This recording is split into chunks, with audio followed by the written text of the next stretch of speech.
Mr. President, it's a pleasure to welcome you to Chequers. This historic second state visit is a moment to celebrate the unique bond between our two countries. But today we've gone far beyond that. We've renewed the special relationship for a new era. The United Kingdom and the United States stand together today as first partners on defence, first partners in trade with the groundbreaking deal we struck in May, and now with the new agreement that we've just signed this afternoon. We're confirming our status as the first partners in science and technology, ready to define this century together, just as we did the last. This tech partnership has the power to change lives. It's our chance to ensure that technologies like AI, quantum, and others amplify human potential, solve problems, cure diseases, make us richer and freer, strengthen the cause of democracy, not tyranny. This is the territory on which the future will be won. So this partnership today is a signal of our determination to win this race together and to ensure it brings real benefits in jobs, in growth, in lower bills, to put more hard-earned cash in people's pockets at the end of each month. That's what we're determined to deliver. And we're bringing businesses with us. We've just come from a fantastic meeting with business leaders where we set out this vision. They have responded with new deals and investment, breaking every record that we have. £250 billion flowing both ways across the Atlantic. That is a record. Expected to create 15,000 jobs here in the United Kingdom. High-skilled jobs in cutting-edge sectors where people can build careers for the long term, changing lives in communities up and down our country. And look, while we shape this bond for a new era, the fundamentals have not changed. Security remains the cornerstone of this special relationship. We have the deepest, most advanced defence relationship in the world. Our warriors train together and they fight together. Our industries build together, everything from fast jets to the new AUKUS-class submarines. So now, as we drive up defence spending, we're going to sweep away the barriers to working together on new defence technologies so we can stay ahead of our adversaries. We're united in defence and security, yes, absolutely. But we're also united in the pursuit of peace.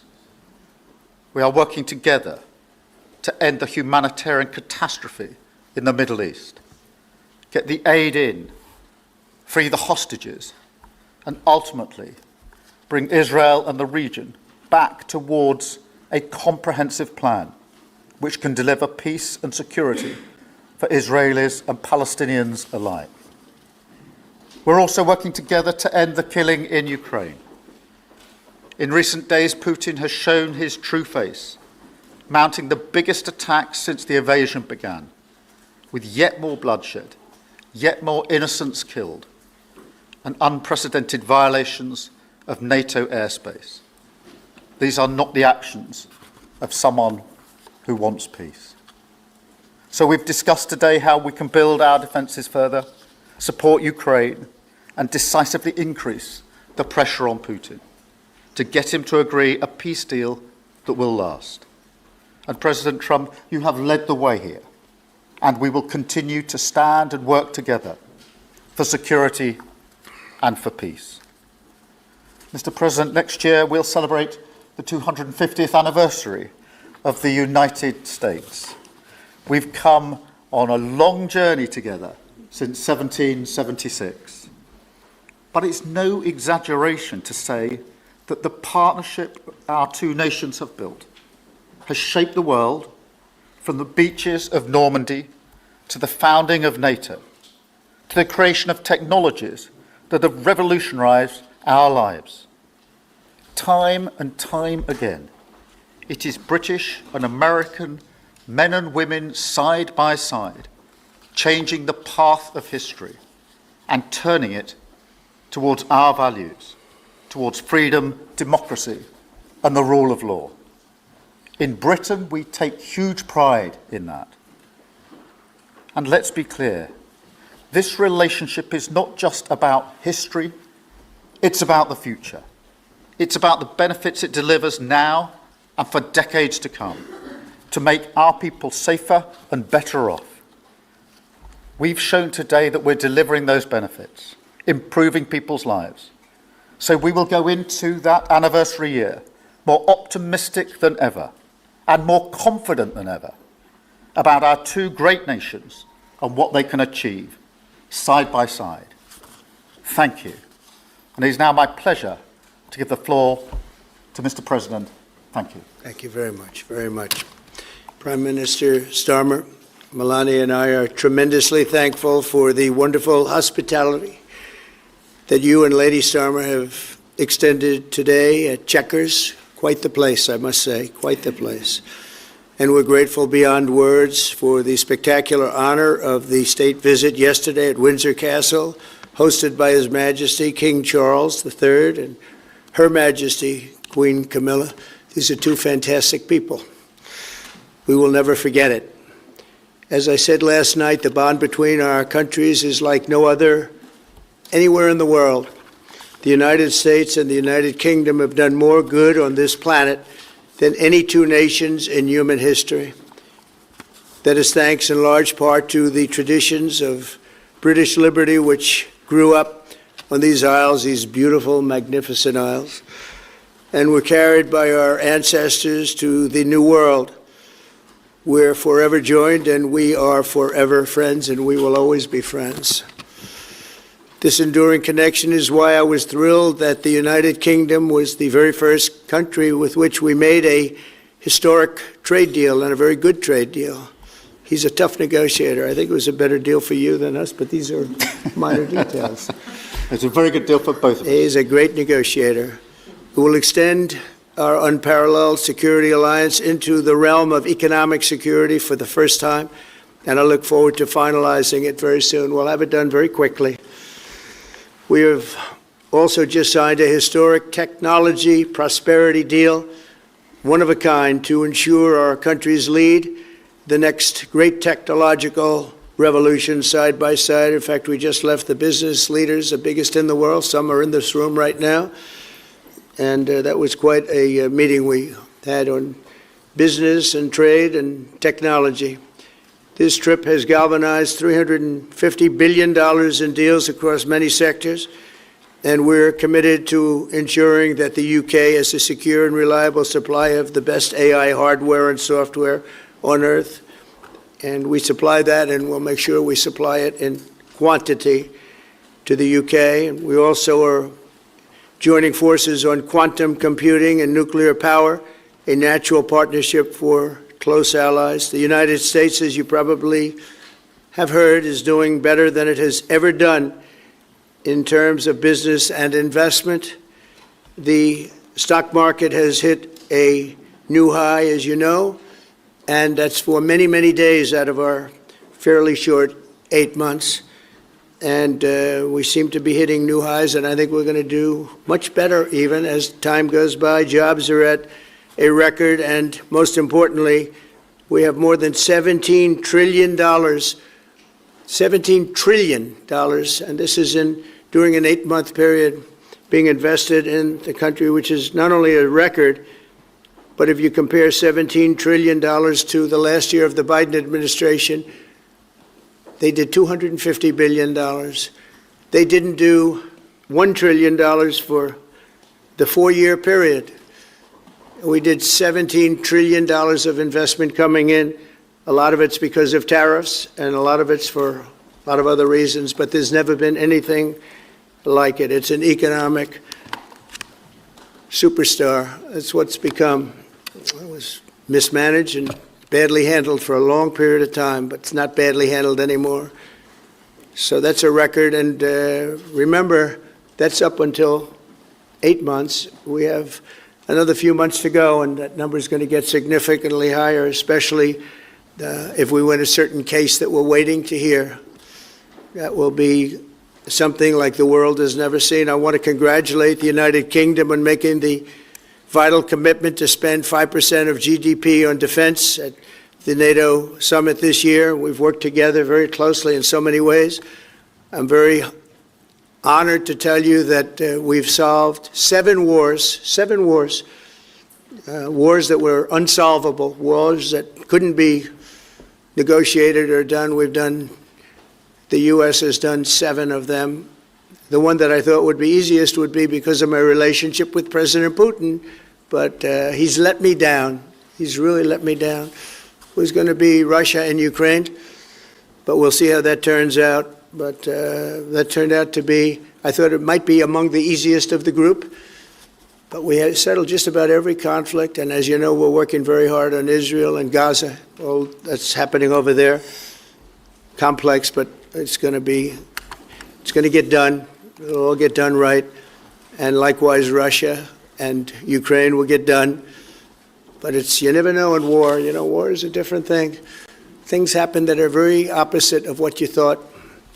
You thought you were going to have an easy time or a hard time, and it turns out to be the reverse. As we saw in the unforgettable parade yesterday at Windsor Castle, what a place it is. The British Armed Forces carry on one of the finest military traditions in the world, one of the greatest marching bands, one of the most magnificent sights I've seen. I know that our service members look forward, and we do look so forward to working even more closely with yours as you push toward that 5% goal. And I think, Mr. Prime Minister, you're just about there. You're going to be there very quickly, along with a lot of other great countries. I want to thank NATO and our wonderful head of NATO, who's really worked very hard, Mark, for the job they've done. As you know, NATO is at 2% GDP, and they didn't pay it. Now they're at 5%, then they pay it. And we appreciate that. And we're sending a lot of weapons to NATO. NATO is paying for those weapons in full. But we're sending them, and we're doing a great job at getting them what they need. And we appreciate the fact that they're taking care of it, because the United States is into that war for $350 billion. And just really very sad. It just got out of control. They didn't know what they were doing. But over the generations, British and American warriors have shed their blood side by side in defense of liberty and freedom. And that's why it's so imperative that the United States and the United Kingdom stand together for these fundamental rights and values of the English-speaking world. And we've always stood together, and we will continue to. Just last week, a great American, Charlie Kirk, was heinously assassinated for speaking his mind. He was a great young man, incredible future. Some people said he might be president someday. I told him, I said, Charlie, I think you have a good shot someday at being president. And he just wanted to take care of youth. He loved youth. I've never seen anybody relate to youth like Charlie, and they related to him, and they're devastated. But I appreciate the many British citizens who have offered their condolences. And again, Charlie was a great person. We'll be going out to a service on Sunday. I'll be leaving with some of the people in this room just to celebrate Charlie and all that he's done. So incredible. Never seen anything like it. But I hope that together our nations can lead a movement to defend the glorious traditions of freedom on both sides of the Atlantic. There could be no greater tribute to the immortal bonds of affection and loyalty that unite the British and the American people for all of time. We have a relationship like no other. It will always be that way. We will always be united. We'll always be together. And I just want to thank you, Mr. Prime Minister, for the great job I think you're doing. Thank you very much. Thank you. Thank you.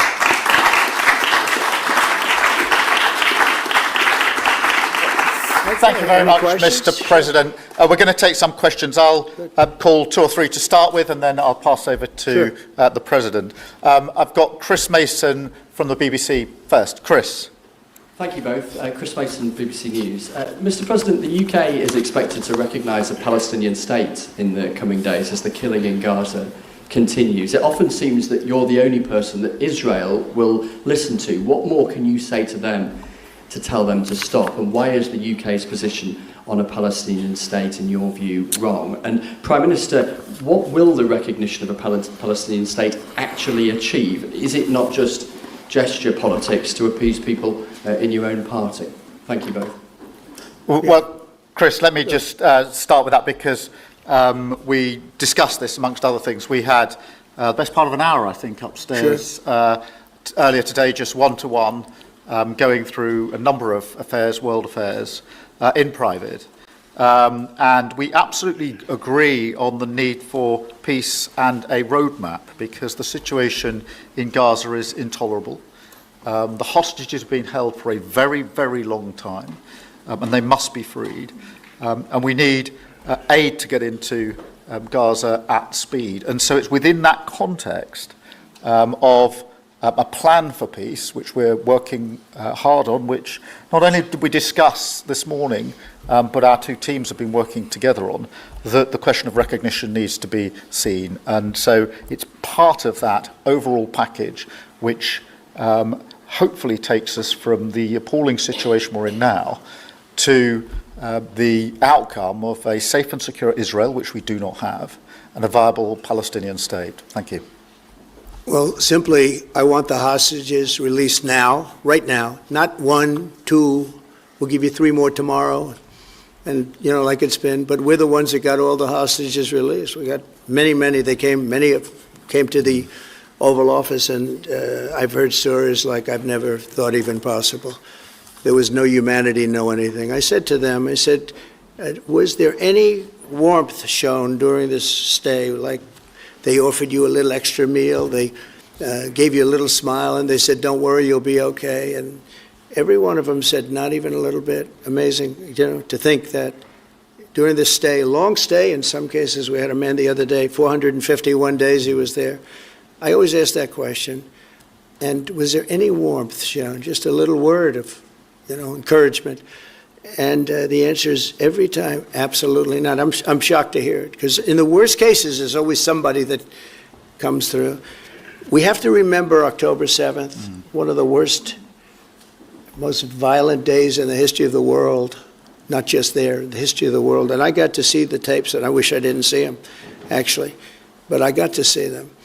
And I want an end. I want the hostages released, and I think it's going to be okay, but it has been a brutal period of time. But this has been going on for a long time. This is not something that's over the last year, 2 years. But this has been for decades and decades. But we want it to end. We have to have the hostages back immediately. That's what the people of Israel want. They want them back. And we want the fighting to stop. And it's going to stop. But a lot of bad things. You know, Hamas said that they're going to put the hostages up as bait. They're going to put the hostages in front of any attack. And that's pretty brutal. We haven't heard that one in a long time. So we have to remember that. So I have a disagreement with the Prime Minister on that score. Okay? One of our few disagreements, actually. Great. Can I take Jack from The Sun? Jack. Thank you both. Jack Elson from The Sun. Mr. President, in the 9 months you've been in office, you've been incredibly successful in all but eliminating crossings on your southern border. Yeah. Meanwhile, illegal migration is at record levels in Britain. The Prime Minister is trying to tackle that. What advice would you give to the man standing next to you on trying to stop illegal migration in Britain? And Prime Minister, if I can just ask, the President is all about drill, baby, drill in terms of trying to secure American energy and cut bills for Americans. Meanwhile, you are turning Britain's back on oil and gas in favour of renewable energies, such as wind turbines. Why do you think that you are right and he is wrong? So we had millions of people flowing in, totally unchecked, totally unvetted from the Biden administration. 25 million, in my opinion, that would be about 25 million. They came from prisons, they came from mental institutions, they were gang members, they were drug dealers. They came from the Congo. They came from all parts of South America. They came from everywhere. Think of it, prisons from the Congo being released into the United States, prisons opened up in Venezuela and many other countries pouring into the United States. And I couldn't believe it. One of the reasons I decided to run. I decided to run because I don't want to be controversial, but you see what's happened and you see all the information that's come out. We won in 2020 big. And I said, let's run, we got to run, because I saw what was happening. And the worst thing that I saw was all of these people. You know, we've already solved inflation. We've solved prices. Oil is way down. Energy is way down in the United States. But what I saw happening with millions of people pouring into our country, I couldn't stand to watch it.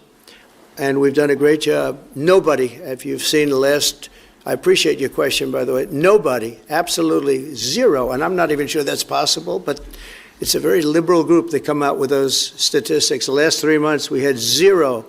From millions of people a year ago, we had zero people enter our country illegally. And we do have people coming in legally through a legal process and testing and lots of other things. I think it's very important, and we speak about it, and I think your situation is very similar. You know, you have people coming in, and I told the Prime Minister I would stop it, and it doesn't matter if you call out the military, it doesn't matter what means you use, but it's going to destroys countries from within. And we're actually now removing a lot of the people that came into our country. It's a very hard chore. We were given a very, very bad hand. Millions of people came in from prisons and mental institutions. We have to remove them. And we are removing them. We have no choice, and I feel very strongly about it. Thank you very much. Jack, let me just deal with the question of returns, because this is obviously an issue we're taking incredibly seriously. We've struck a number of deals both on cooperation with other countries, because this is a problem right across Europe, to tackle the problem of actually breaking up the gangs that are running this trade. We have had a record number of returns, over 35,000 now since we came into office. That's the highest number for the best part of 10 years. We struck the returns arrangement with France, and notwithstanding the challenges to that scheme, which you've seen in the last few days, a flight went off at 6:15 this morning, successfully returning someone under that scheme. So that is an important step forward. Obviously, there's no silver bullet here. There's a range of things that need to be done. But given the challenges of returning people, it is important that we're able to prove it can be done. It was done. It was done early this morning. So I can confirm that that flight went. It went successfully. And I'm pleased about that. Now we need to ramp that up at scale, which was always envisaged under the scheme, but it's very important that we have been able to prove that the proof of concept, if you like, that this can be done, and will continue in that way. On the question of energy, firstly, let me be really clear that I am absolutely determined to ensure that the price and cost of energy comes down, so that bills come down both for individuals, for families, with their household bills, but also for business, because this is so important. The mix will include oil and gas for many years to come from the North Sea. We've been clear about that for some time, but we also need to mix that with renewables, and it's the mix that's really important. And the approach I've taken on this is the same approach that I take to many other things, a pragmatic approach. Thank you, Jack. I would like to say that we inherited the worst inflation in the history of our country.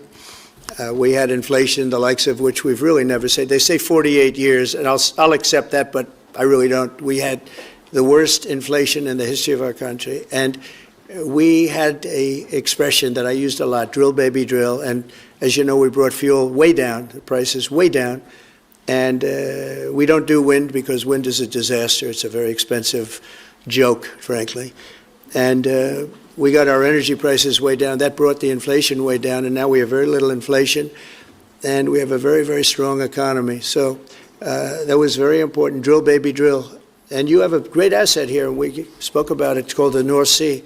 The North Sea oil is phenomenal, and I hope, because I love this country, you know. My mother was born in Scotland, and the Hebrides, Stornoway, that's serious Scotland. We were talking about it. And I want this country to do well. And you have great assets that you're going to start using, I believe, under this Prime Minister. Thank you. And I've got Matthew from The Economist. Matthew. Thank you, Prime Minister. Mr. President, you say that President Putin has let you down. Have negotiations run out of road, and what are your next steps to compel an end to this war? Well, he has let me down. I mean, he's killing many people, and he's losing more people than he's killing. I mean, frankly, the Russian soldiers are being killed at a higher rate than the Ukrainian soldiers. But, yeah, he said, let me down. I don't like to see. It's death. You know, it doesn't affect the United States. We have, other than unless you end up in a world war over this thing, you could. This was a thing that would have never happened had I been president. If I were president, it would have never happened. And it didn't happen for 4 years. Most people agree it didn't happen, nor was it close to happening. And I spoke to President Putin about Ukraine. It was the apple of his eye. I've said that many times. It was. But he would have never done what he did, except that he didn't respect the leadership of the United States. They just went through the Afghanistan total disaster for no reason whatsoever. We're going to leave Afghanistan, but we're going to leave it with strength and dignity. And we're going to keep Bagram, the big air base, that one of the biggest air bases in the world. We gave it to them for nothing. We're trying to get it back, by the way. Okay, that could be a little breaking news. We're trying to get it back because they need things from us. We want that base back. But one of the reasons we want the base is, as you know, it's an hour away from where China makes its nuclear weapons. So a lot of things are happening, but I am very disappointed in the fact that that one's not settled. To think that we settled Azerbaijan and Albania, as an example, it was going on for years. It was never going to be settled. If you remember, the prime minister and the presidents, they were there for many years. They said, when they were in my office, we settled. And they started off at both sides of the Oval Office, so far away. I didn't know you could be so far away. And as we were together for an hour, they kept getting closer, closer. And by the time we finished, we all hugged each other. And one said, I've been in this position for 22 years, and all I've done is kill their people. The other was there for 7 years, and all he did was kill their people. And we got it settled. And we did others, as you know. The Congo, we settled the Congo with Rwanda. That was going on, and that was a machete war. That was a gruesome war. Many people, close to 10 million people killed. We got that settled. My biggest disappointment, but it's, you know, look, we did 7, and most of them were not thought to be settleable. We did India and we did Pakistan. That's 2 nuclear. That was purely for trade. You want to trade with us, you're going to have to get along. And they were going at it hot and heavy. But the Russia situation, I hope we're going to have some good news for you coming up. But again, it doesn't affect the United States. And look, it doesn't so much affect you. Of course, you are a lot closer to the scene than we are. We have a whole ocean separating us. But I will say this, it's millions of people have died in that war, millions of souls. And they're not American. The soldiers, mostly soldiers, as you know. The soldiers are being killed at levels that nobody's seen since the Second World War. But they're being killed, and I feel I have an obligation to get it settled for that reason. Thank you. And just to add on that question, because we have to put extra pressure on Putin. And it's only when the president has put pressure on Putin that he's actually shown any inclination to move. So we have to ramp that pressure up. I think it's important to have this conversation in the context of what's happened in recent weeks. We saw damage and bombing to the British Council in Kyiv. These are targets that it was thought until recently were not targets that would be hit. The British Council, the European Union Embassy, the Council of Ministers, where President Zelensky's ministers' work was hit. Again, these were thought to be places that wouldn't be hit.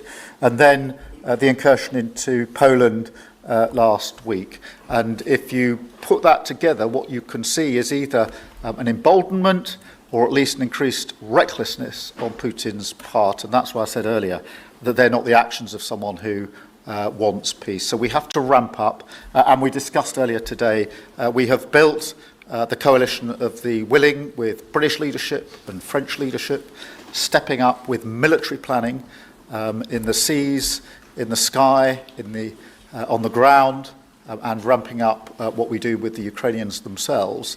And of course, that taken with an American guarantee is now an example, I think, of the challenge of Europe stepping up to the plate, which it has done in the last few months, to show through what we and the French have done, that we're prepared to take the lead in this and take the necessary measures. But that's a war that could have been a third world war, and I don't think we're going to be there now. But that was heading to a third world war. And what a shame it is. What a shame it is. Mr. President, do you want to call some of the... I would love to call a outlets? few of them. Bev, do you want to have a question? I've got to come back to you. Bev Turner, GB News. Thank you. Having been in DC for a few weeks, it's really interesting to see how you run the country as a proud Christian leader. And it really begs the question to the Prime Minister, if you don't mind, are we still a Christian country? But also... When you say we, are you talking here or... Here.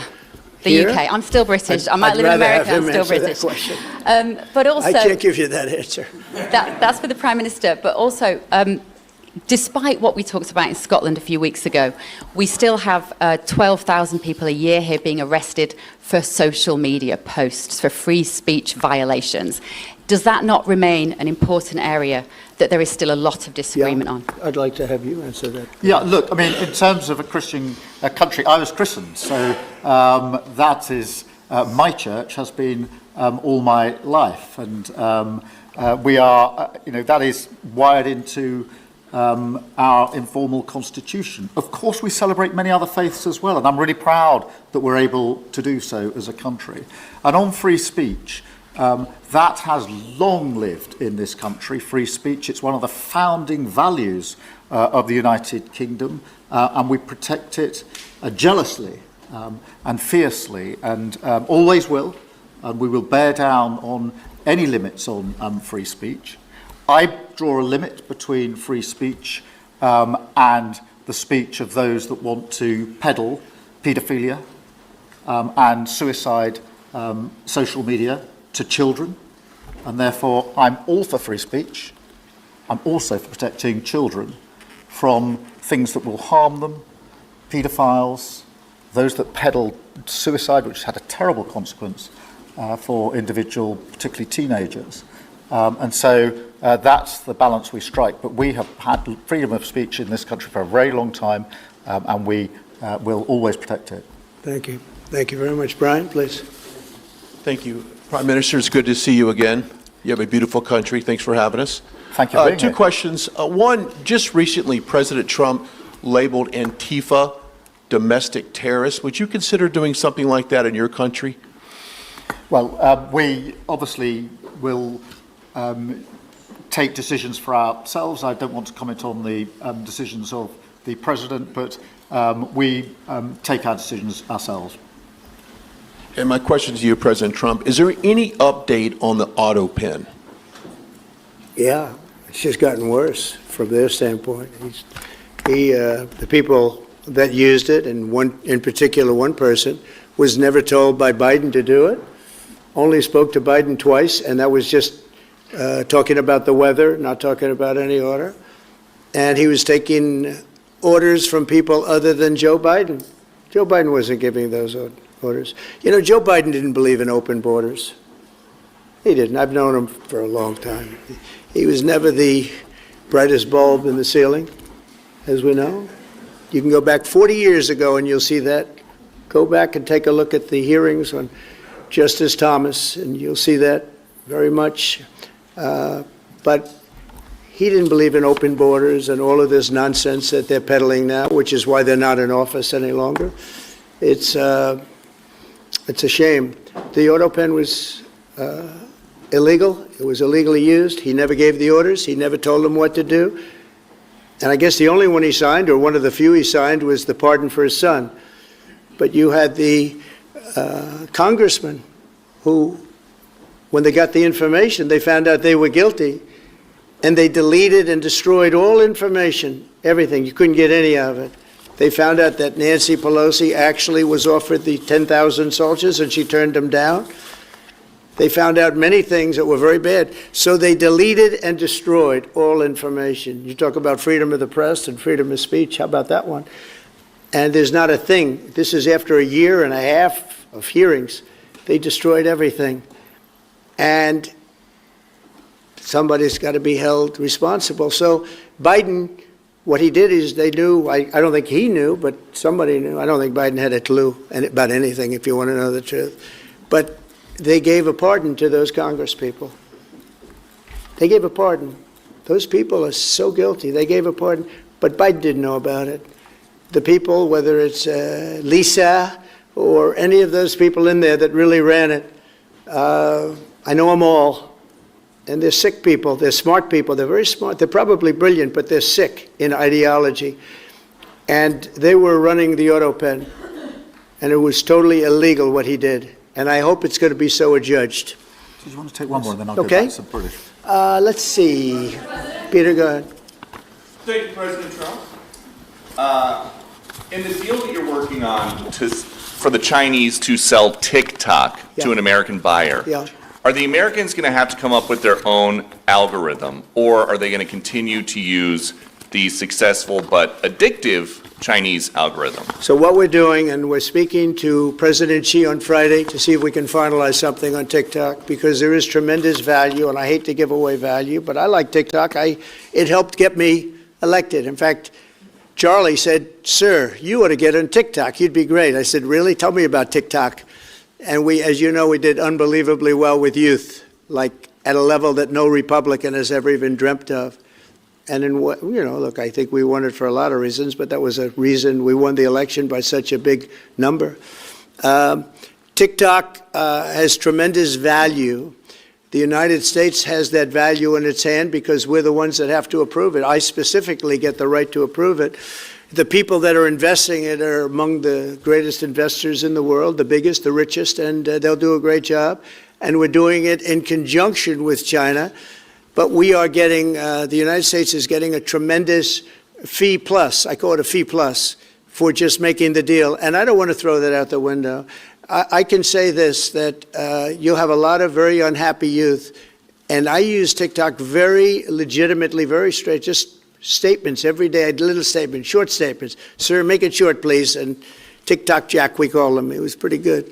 Did a good job for me, I guess. But no, I'd rather reap the benefits. I mean, the kind of money we're talking about is very substantial. And it'll be owned by all American investors and, the best investors and the, very rich people and companies are going to be owning it. Very, very straight, very legitimate companies, and really companies that love America. So they're going to be owning it. It's a big thing. And on a much bigger scale, and probably that's why we were able to get that, but on a much bigger scale, we're pretty close to a deal. We may do an extension with China, but it's an extension based on the same terms that we have right now, which are pretty good terms. And my question for Prime Minister Starmer, if you feel so strongly about officially recognizing Palestine for statehood, why are you waiting for President Trump to leave the country? Why can't you just do it right now? And isn't there a risk in rewarding Hamas with that? Well, let me be really clear about Hamas. They're a terrorist organisation who can have no part in any future governance in Palestine. And what happened on October the 7th was the worst attack since the Holocaust. We have extended family in Israel. I understand firsthand the psychological impact that had across Israel. So I know exactly where I stand in relation to Hamas. Hamas, of course, don't want a two-state solution. They don't want peace. They don't want a ceasefire. So I'm very clear where I stand on Hamas. Okay. On the question of recognition, I made my position clear at the end of July as to the timing, which has got nothing to do with this state visit, and I've discussed it with the President, as you would expect amongst two leaders who respect each other and like each other and want to bring about a better solution in the best way that we can. Thank you so much. Can I go back then to Robert at ITV? Robert Person, ITV. Mr. President, you alone in the whole world, have the power to persuade Prime Minister Netanyahu to stop the demolition of Gaza City, to stop the starvation of Palestine, and to stop the killing of civilians. If not now, when will you exercise that power to tell him to stop? Sure. And then for both of you... But you do understand about October 7th. Of course, you do understand. So believe me, I understand. One of the worst days in the history of humanity. What happened, I have seen the tapes. Babies that are 4 months old and just chopped up to pieces. And you've seen the tapes and I've seen the tapes. You're a professional and so am I. And people forget about October 7th. I can't forget about it. So I want it to end, but I want the hostages back. I don't want the hostages used as human shields, which is what Hamas is threatening to do. But as soon as they're back, that's the moment you will tell Netanyahu Well, to stop. it would certainly help, but I have to have the hostages back. And I don't want them back piecemeal, as I said before. I want them back. And on a separate issue, free speech, your Vice President Vance said that free speech is under attack in the UK. Do you agree with him? And Prime Minister, we saw the dismissal of a very well-known chat show host in America last night, Mr. Kimmel. Is free speech more under attack in Britain or America? Well, Jimmy Kimmel was fired because he had bad ratings more than anything else, and he said a horrible thing about a great gentleman known as Charlie Kirk. And Jimmy Kimmel is not a talented person. He had very bad ratings, and they should have fired him a long time ago. So, you can call that free speech or not. He was fired for lack of talent. Yeah, please, go ahead. Yeah, I mean, firstly, on the question of Charlie Kirk, can I just express how shocking that is, I think, to everybody who believes in free speech and in democracy. It sent shockwaves through the world. And I know that he was a friend of the president, and I reached out straight away to the president because I understood how impactful it'd be on him and his family. And we all need to be absolutely clear about that. Whatever our political views, it is shocking and is to be condemned. On free speech, not much to add to the answer I gave earlier. This country's had free speech for a very, very long time. It is part of who we are as a country, and it is the values that we fought for. We fought for it during the Second World War alongside each other. So we need no reminding of the importance of free speech in this country. Thank you, Robert. And I go to Beth for the final question, please. Beth. Thank you so much. Sky. Thank you, Beth Rigby, Sky News. Thank you, Prime Minister. If I could start with you. Prime Minister, President Trump has said he's ready to impose major sanctions on Russia if NATO countries stop purchasing Russian oil. He's got a point, hasn't he? Is that what you now believe is needed to bring Putin properly to the table? And what's your message to the President on US sanctions? And Mr. President, if I may, the King praised your personal commitment last night to finding solutions to the world's most intractable conflicts. You have invested much of your time and effort in Ukraine, but even as you seek to broker a deal, President Putin is escalating the war. He's firing drones into NATO airspace. You say he has let you down. Was it a mistake to invite him to Alaska? Do you regret it? No. And is it time to squeeze him, sir, and scare him and impose sanctions? And finally, if I may, the elephant in the room, Lord Mandelson, he is no longer the ambassador. Do you have some sympathy with him that he lost his job over historic links to Jeffrey Epstein? Thank you very much, sir. I don't know him, actually. I had heard that, and I think maybe the Prime Minister would be better speaking of that. That was a choice that he made, and I don't know. What is your answer to that? Well, I mean, it's very straightforward. Some information came to light last week which wasn't available when he was appointed, and I made a decision about it, and that's very clear. On the question of the pressure on Putin and on Russia, which is obviously really important, look, I think it is a challenge to Europe. There are a number of European countries which are too reliant on energy from Russia. The UK actually obviously has almost got nothing at all, but we do need to bear down and work with our European counterparts here. There are one or two countries, I think, that do need to look again at the question of energy. There's no one silver bullet here. We do have to have a wider suite of sanctions, which we've put in place a number of times, working across Europe and with the United States. And of course, we must, and we are, making sure that Ukraine is in the strongest position now, because one of my long concerns here has been that whilst we talk about a ceasefire, and we all want a ceasefire, and we talk about what might happen after a ceasefire, we mustn't forget that Ukraine needs our support now. And we've said we stand with Ukraine from the start to the finish, and that means we must continue to supply them with what they need in order to fight this war, which of course resulted from and is a result of Russian aggression.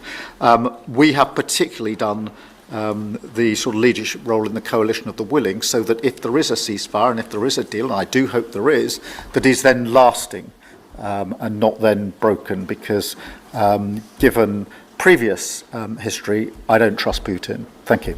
Very simply, if the price of oil comes down, Putin's going to drop out. He's going to have no choice. He's going to drop out of that war. And when I found out that the European nations were buying oil from Russia, and as you know, I'm very close to India. I'm very close to the Prime Minister of India. I spoke to him the other day, wished him a happy birthday. We have a very good relationship. He put out a beautiful statement too. We have, but I said, I sanctioned them. China is paying a very large tariff right now to the United States, but I'm willing to do other things, but not when the people that I'm fighting for are buying oil from Russia. If the oil price comes down, very simply, Russia will settle. And the oil price is way down. We got it way down. We're drilling and we produce more oil than anybody else in the world. We're doing a lot. But I was disappointed to see that. And the Prime Minister was disappointed to see that. And it wasn't him. It was other countries. And you can't do that. You can't do that. You can't. That's not playing fair with the United States. And we can't have that. Thank you. Thank you very much indeed. Thank you. Thank you. Thank you.